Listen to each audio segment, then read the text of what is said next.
Hello guys, welcome back to our channel जेथी online classes. आज हम डिस्कस करने वाले हैं set number 14 and I hope आप सभी ने काफ़ी कुछ सीखा होगा इस सीरीज़ से।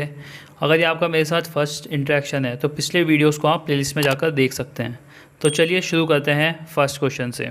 फर्स्ट क्वेश्चन में हमसे यहाँ पर पूछी गई है सर्ज इम्पिडेंस लोडिंग की वैल्यू। जब हमें गिवन है उसके अंदर सर्ज इम्पिडेंस 400 ओम, ये क्यों नहीं है, ये ओम है, और जो रिसीविंग एंड का वोल्टेज है वो हमें गिवन है 400 kilo volt. Surge impedance loading को कहा जाता है ideal transfer capability of transmission line, यानी आइडियल केस में कितना पावर को ट्रांसफ़र कर सकती है। तो इसका जो फॉर्मूला होता है सर्ज इम्पिडेंस लोडिंग का, SIL = VR का स्क्वायर अपॉन में Z0। Z0 है यहाँ पर सर्ज इम्पिडेंस, जिसे एक और नाम से जाना जाता है कैरेक्टरिस्टिक इम्पिडेंस, इन केस अगर आपको क्वेश्चन में ऐसा भी कुछ गिवन हो तो इसके अंदर हमें यहाँ पर वैल्यू पुट करनी है VR की, यानी 400 × 10⁻³ का स्क्वायर अपॉन में Z0 हमें गिवन है 400 ओम। जब हम इसको सॉल्व करेंगे तो इसकी वैल्यू निकल के आएगी 400 मेगावाट। उसका जो सही आंसर है वो होगा A, 400 मेगावाट। सर्ज इम्पिडेंस का लोड इम्पिडेंस से कोई भी लेना देना नहीं होता है, ये निकलता है लॉसलेस ट्रांसमिशन लाइन के अंदर और इसे कैरेक्टरिस्टिक इम्पिडेंस के नाम से भी जाना जाता है। तो ये चीज़ भी आपको ध्यान रखनी है। आई होप ये सभी को समझ में आया होगा। चलिए नेक्स्ट क्वेश्चन पे चलते हैं। इस क्वेश्चन में हमसे यहाँ पर पूछा इसके अंदर कौन सा रोटर यूज़ होता है, तो इसका जो सही आंसर है वो है A, सिलेंड्रिकल रोटर। तो जैसा कि आप पिक्चर के अंदर देख सकते हैं कुछ इस तरीके का होता है सिलेंड्रिकल रोटर। इसे और भी नामों से जाना जाता है जैसे कि राउंड रोटर, स्मूथ रोटर।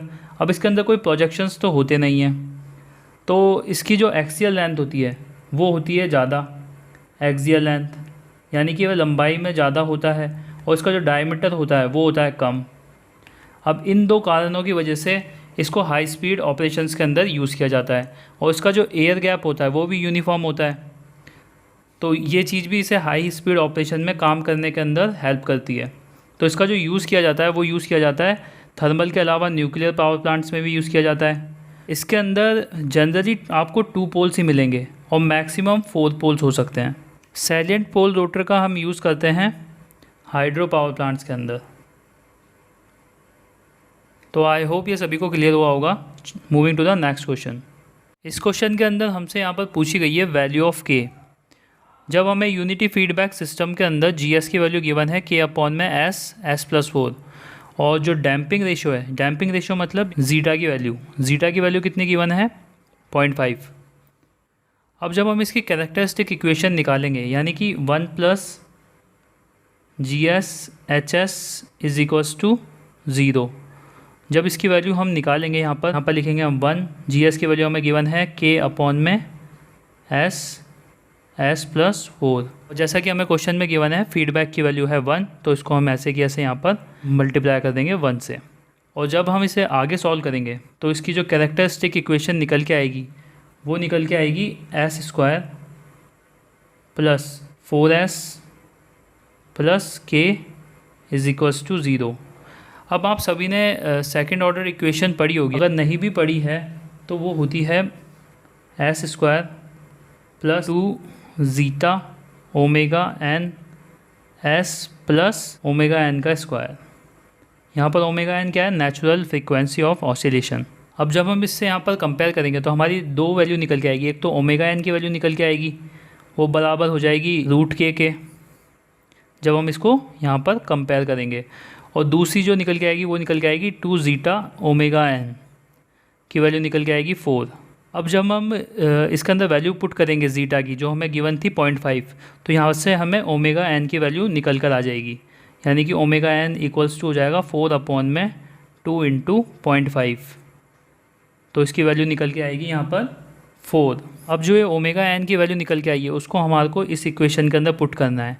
जब हम यहाँ पर पुट करेंगे तो यहाँ पर हम इसको लिख सकते हैं K = ओमेगा n का स्क्वायर। तो जब हम 4 का स्क्वायर करेंगे तो आंसर निकल के आएगा 16।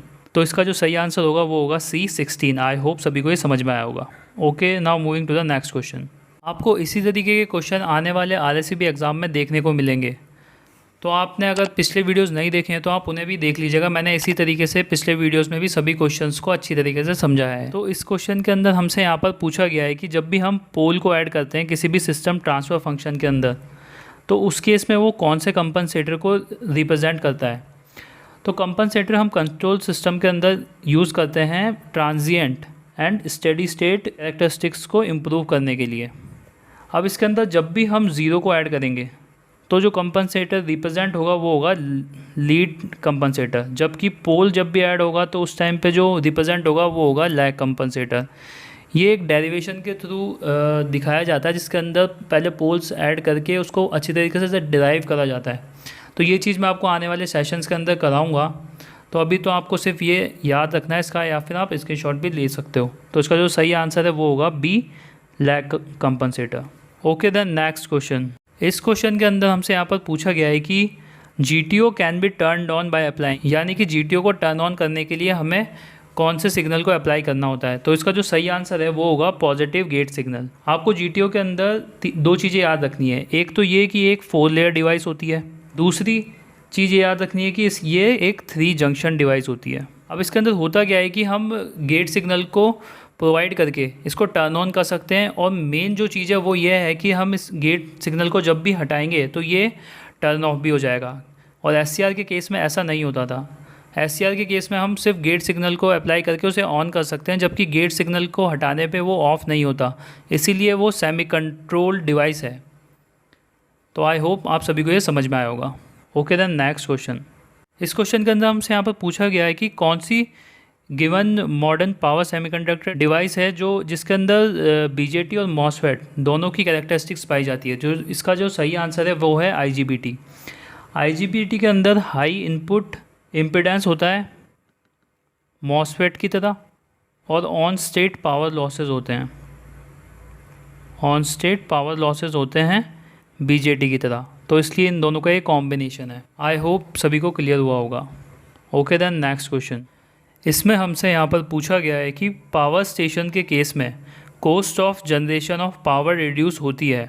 अब इसके अंदर चारों ऑप्शंस के अंदर डाइवर्सिटी फैक्टर का यूज़ किया गया है। तो सबसे पहले तो आपको पता होना चाहिए कि डाइवर्सिटी फैक्टर होता क्या है। तो डाइवर्सिटी फैक्टर का फॉर्मूला होता है sum of all maximum demand upon में maximum demand of the system.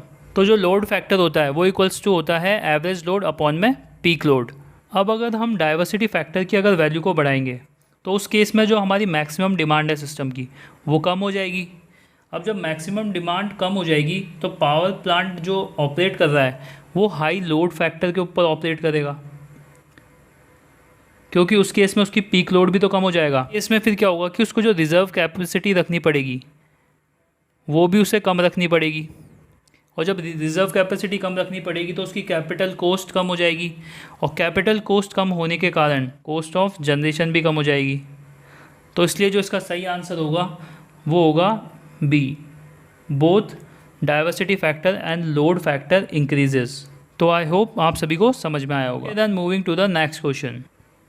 इस क्वेश्चन में हमसे यहाँ पर पूछा गया है कि किस इफेक्ट के कारण करंट डेंसिटी सरफेस के ऊपर हाइयर हो जाती है रादर दैन द सेंटर, यानी कि सेंटर के कंपैरिजन में सरफेस पर करंट डेंसिटी हाइयर रहती है।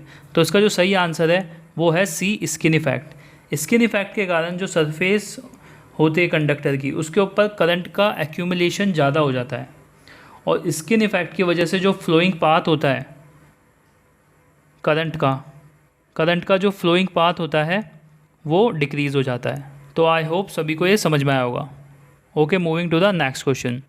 इस क्वेश्चन के अंदर हमसे यहाँ पर पूछा गया है थर्मल वोल्टेज की फॉर्मूला। थर्मल वोल्टेज वो वोल्टेज होता है जो प्रोड्यूस होता है इंक्रीज इन टेम्परेचर की वजह से, और जब भी टेम्परेचर इंक्रीज़ होता है तो इलेक्ट्रॉन्स एक्साइट हो जाते हैं, तो उस वजह से हीट एनर्जी प्रोड्यूस होती है। तो इसका जो फॉर्मूला होता है वो होता है VT is equals to KT upon में Q। यहाँ पर K है बोल्ट्जमान कांस्टेंट जिसकी वैल्यू होती है 1.38 इंटू 10⁻⁻23 जूल पर केल्विन। जब इनकी वैल्यू हम पुट करेंगे इसके अंदर तो यहाँ पर लिखेंगे 1.38 इंटू 10⁻⁻23 जूल पर केल्विन, और टेम्परेचर की वैल्यू हम ले लेते हैं रूम टेम्परेचर पर, जो बराबर हो जाएगी 300 केल्विन के। जब हम इसको यहाँ पर इसमें पुट करेंगे 300 केल्विन और नीचे चार्ज की वैल्यू पुट करेंगे 1.6 इंटू 10⁻⁻19 कूलाम। जब इसको सॉल्व करेंगे तो इसकी वैल्यू जो निकल के आएगी वो ऑलमोस्ट निकल के आएगी 26 मिलीवोल्ट। तो ये चीज़ आपको याद रखनी है, ये कई बार डायरेक्टली पूछ ली जाती है एग्ज़ाम के अंदर, तो इसका आप स्क्रीनशॉट भी ले सकते हैं। आई होप ये सेशन सभी को अच्छा लग रहा होगा, तो इसे लाइक ज़रूर कर दीजिएगा। टारगेट रखते हैं 100 लाइक्स का, थोड़ा सा ज़्यादा है पर आप लोग कोशिश करिएगा। अगर आपको वीडियो अच्छा लग रहा है तो प्लीज़ इसे लाइक ज़रूर कर दीजिएगा। इस क्वेश्चन में हम एक सर्किट के अंदर पैसिव एलिमेंट्स कनेक्टेड है और उसके अंदर हमें करंट और वोल्टेज की वैल्यू गिवन है, तो हमें बताना है कि कौन कौन से सर्किट एलिमेंट इसके अंदर कनेक्टेड है। तो V और I की वैल्यू हमें इसके अंदर गिवन है, पर जो V की वैल्यू है वो साइन की फॉर्म में गिवन है और I की वैल्यू कॉस की फॉर्म में। तो सबसे पहले तो हमारे को I की वैल्यू को कॉस के अंदर कन्वर्ट करना पड़ेगा। अब जब हम इसे कन्वर्ट करेंगे तो हम इसे लिख सकते हैं यहाँ पर 4 sine 90 degree plus 2000t plus 13.2 degree. जैसे कि आप सब लोग जानते हैं कि साइन 90 प्लस थीटा होता है कॉस थीटा, तो हम इसको इसके इक्वल्स में लिख सकते हैं। और जब हम इसको सॉल्व करेंगे तो ये यहाँ पर निकल के आएगा 4 साइन 2000t और 90 और 13.2 ऐड हो जाएंगे तो ये बना लेंगे 103.2 डिग्री। अब ये दोनों साइन की फॉर्म में, तो यहाँ पर जो करंट है वो वोल्टेज से आगे है 10.2 डिग्री माइनस करेंगे जब हम 50 में से, तो वो निकल के आएगा 53.2 डिग्री। तो यहाँ पर जो करंट है वो लीड कर रहा है वोल्टेज के रेस्पेक्ट में, और कितने एंगल से? 53.2 एंगल से, यानी कि I लीड्स वोल्टेज। और ये किस कंडीशन में होता है? ये उस कंडीशन में होता है जब भी कैपेसिटेंस कनेक्टेड हो। पर यहाँ पर जो हमें एंगल गिवन है वो गिवन है 53.2। अगर सिर्फ कैपेसिटेंस कनेक्टेड होता तो ये 90 डिग्री आगे होता, तो ये 90 डिग्री से यहाँ पर हमें कम गिवन है, तो इसके अंदर श्योरली एक रेजिस्टेंस भी होगा। तो इसलिए जो इसका सही आंसर है वो है ए, रेजिस्टेंस एंड कैपेसिटेंस। तो आई होप ये सभी को समझ में आया होगा। इसी तरीके से मैंने पिछले सेशंस में भी हर क्वेश्चन को समझाया है, तो आप उन सेशंस को भी जाकर देख सकते हैं।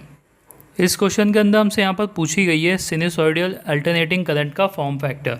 तो फॉर्म फैक्टर का फॉर्मूला क्या होता है? सबसे पहले तो आपको ये पता होना चाहिए।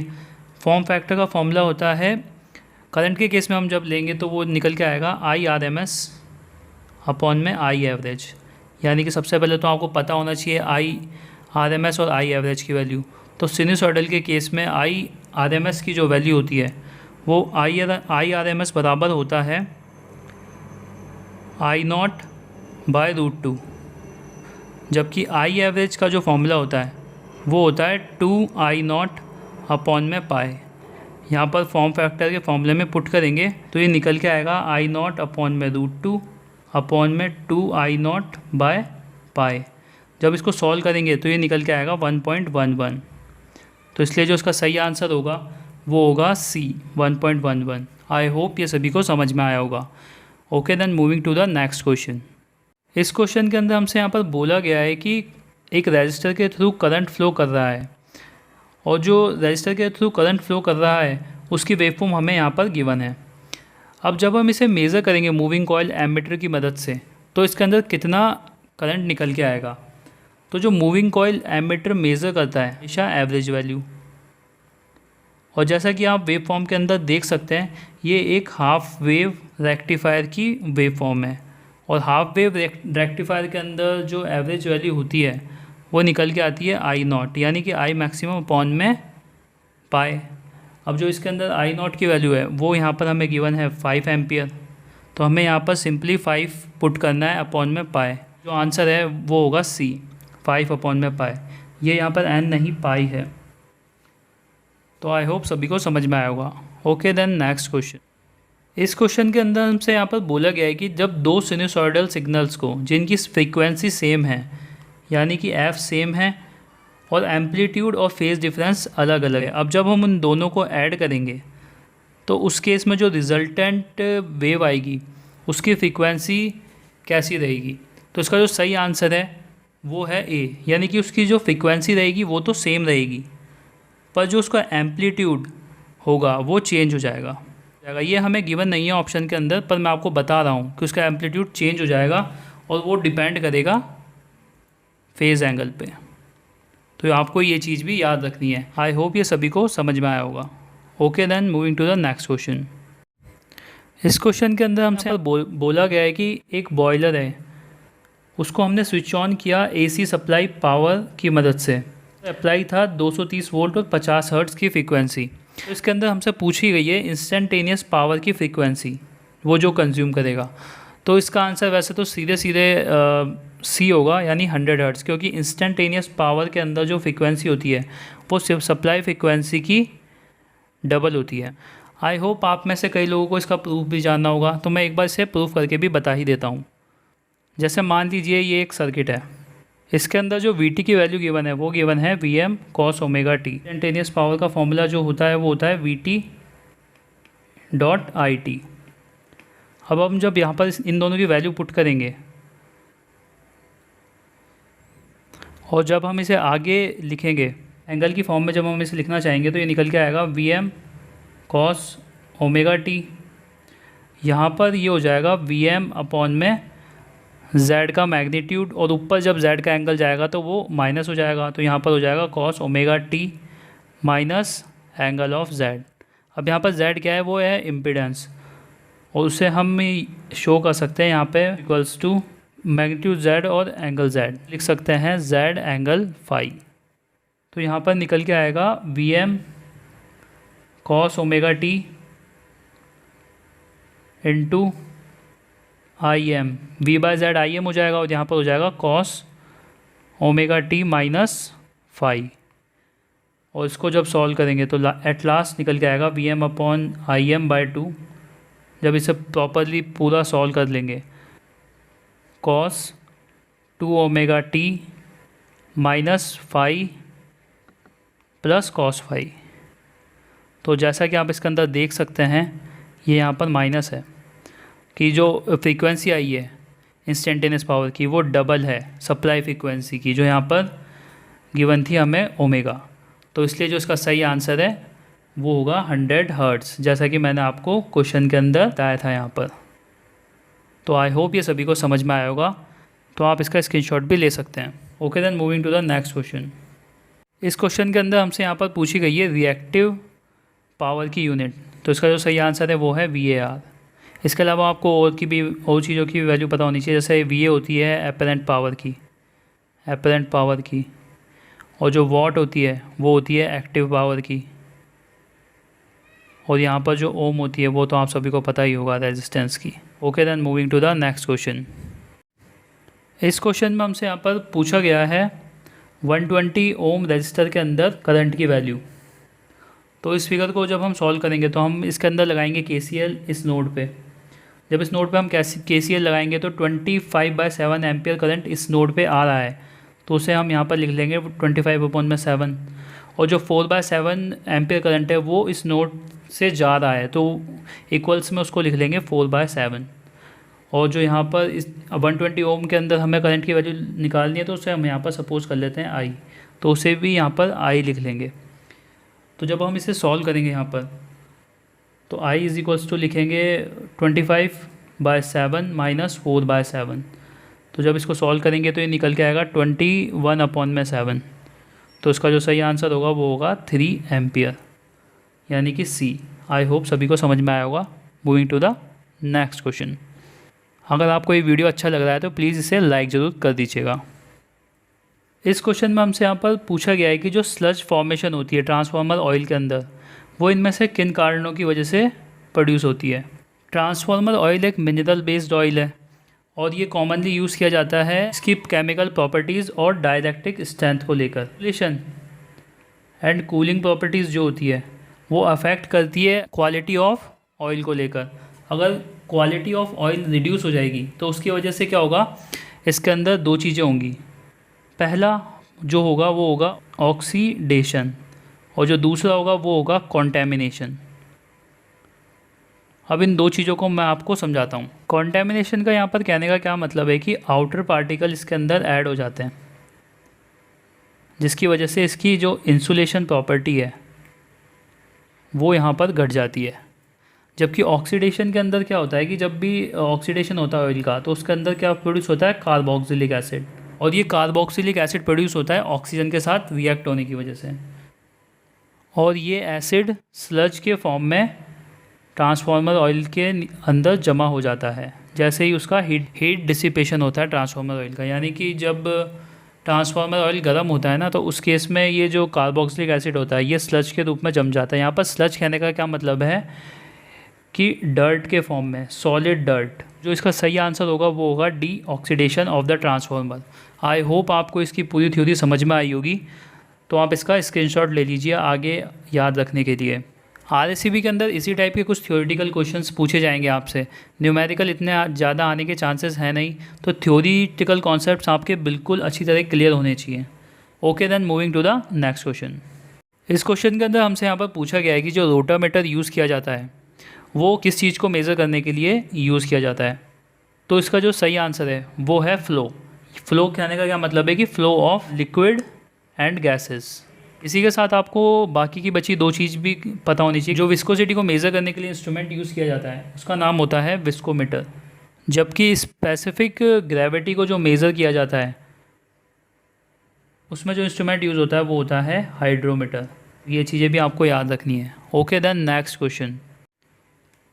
इस क्वेश्चन के अंदर हमसे यहाँ पर पूछा गया है कि जो रेजोल्यूशन होता है किसी पोटेंशियोमेट्रिक ट्रांसड्यूसर का वो किस के ऊपर डिपेंड करता है। पोटेंशियोमेट्रिक ट्रांसड्यूसर का जो रेजोल्यूशन होता है वो डिपेंड करता है डायमीटर ऑफ द वायर के ऊपर।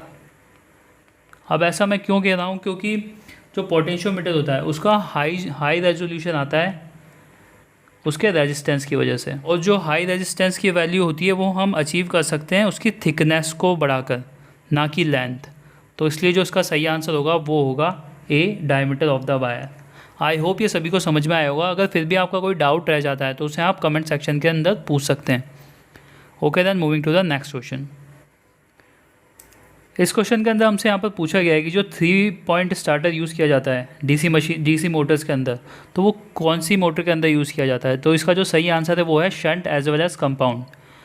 इसके अंदर ही 3 पॉइंट स्टार्टर का यूज़ किया जाता है। उसके पीछे कारण ये है कि जब हम 3 पॉइंट स्टार्टर को यूज़ करते हैं तो मोटर के अंदर जो फील्ड करंट होता है वो वेरी कराते हैं हम बहुत ही लो लेवल पर, तो मोटर की स्पीड भी बहुत कम वेरी करती है। तो इसलिए हम शंट और कंपाउंड मोटर्स के अंदर 3 पॉइंट स्टार्टर का यूज़ करते हैं। तो आई होप आप सभी को ये समझ में आया होगा। Okay then, moving to the next question. इस क्वेश्चन में हमसे यहाँ पर पूछा गया है कि जब हम टेम्परेचर इंक्रीज़ करते हैं किसी भी ओवरहेड लाइन के अंदर तो उसका क्या इफ़ेक्ट पड़ता है।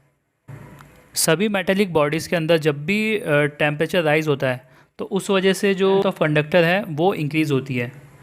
यानी कि जब भी हम टेम्परेचर को बढ़ाएंगे तो उस केस में जो लेंथ होगी वो इंक्रीज़ हो जाएगी।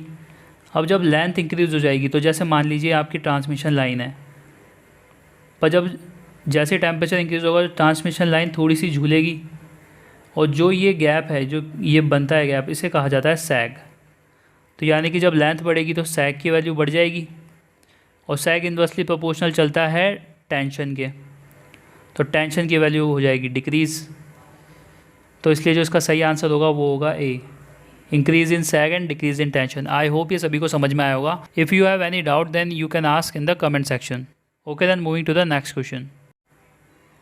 इस क्वेश्चन के अंदर हमसे यहाँ पर पूछा गया है कि जो हम लॉन्ग पावर ट्रांसमिशन लाइन्स होती है उसके अंदर हम हाई वोल्टेज यूज़ करते हैं, तो उसके पीछे मेन रीज़न क्या है। तो इसके लिए पहले तो आपको 2-3 एक फॉर्मूले लिखवा देता हूँ, तो उससे क्या आपको क्लियर हो जाएगा जो मैं समझाना चाह रहा हूँ। तो P जो होता है वो होता है, एक बार रुकिए मैं पेन सेलेक्ट कर लेता हूँ। P होता है VI cos फाई, और I, तो अब इससे जब हम I निकालेंगे तो ये निकल के आएगा P/V cos फाई, और जो R होता है वो होता है रो L/A। ये तो बहुत बेसिक चीज़ है तो आपको पता ही होंगी। तो जो ट्रांसमिशन लॉसेस होते हैं उसका फॉर्मूला क्या होता है, PL निकल के आएगा I²R, यही तो लॉसेस होते हैं। अब I² और R की वैल्यू जब हम इसके अंदर पुट करेंगे तो यहाँ पर ये निकल के आएगा अपॉन में V² cos² फाई, और जो R की वैल्यू है वो वो मल्टीप्लाई हो जाएगी रो एल बाय ए। तो जैसा कि आप यहाँ पर देख सकते हैं कि जो ट्रांसमिशन लाइन वोल्टेज है वो इन्वर्सली प्रोपोर्शनल चल रहा है 1/v²। तो अगर हम ट्रांसमिशन लाइन के अंदर वोल्टेज की वैल्यू हाई रखेंगे तो हमारे जो लॉसेज हैं वो कम होंगे। तो इसलिए जो इसका सही आंसर है वो होगा A, reduction in transmission losses. I hope ये सभी को क्लियर हुआ होगा। ये सेशन सभी के लिए काफ़ी हेल्पफुल रहा होगा। ये क्वेश्चन मैंने पिछले वीडियो के लास्ट में पूछा था। इसके अंदर पूछा गया है कि function of commutator in case of DC generator क्या होता है। इसका जो सही आंसर है वो है D, to change AC into DC, या फिर इसे और अच्छे तरीके से समझाना हो तो वो कह सकते हैं एसी इनटू पल्सेटिंग डीसी। तो ये चीज़ आपको याद रखनी है। इस क्वेश्चन का आंसर कई लोगों ने कमेंट किया था और जिन लोगों के जवाब सही है उनके नाम है विजेंद्र सिंह, मनीष सिंह, गुरदीप सिंह, अनीता व्यास, प्रवीण जलवानिया, नीरज मिश्रा, आरती राय, विद्या दुबे, कृति अग्रवाल, वेदी शर्मा, हर्ष देशवाल, ब्रिजेश प्रजापति एंड गुंजन बैरवा। और आज का जो आपके लिए क्वेश्चन है वो कुछ ये है कि area under the load curve किस चीज़ को रिप्रेजेंट करता है। इसका आंसर आपको करना है कमेंट। अगर आप भी अपना नेम फीचर करवाना चाहते हैं नेक्स्ट सेशन के अंदर तो आपको कमेंट सेक्शन के अंदर इसका आंसर देना होगा। इस सेशन के अंदर आपको काफ़ी कुछ सीखने को मिला होगा और इसी तरह आगे भी नॉलेज गेन करने के लिए हमारे चैनल को सब्सक्राइब कर दीजिएगा और अपने फ्रेंड्स के साथ शेयर भी कर दीजिएगा और लाइक करना बिल्कुल भी मत भूलिएगा, हमें ऐसे ही एनकरेज करने के लिए आगे वीडियोस बनाने के लिए। Thank you guys for listening.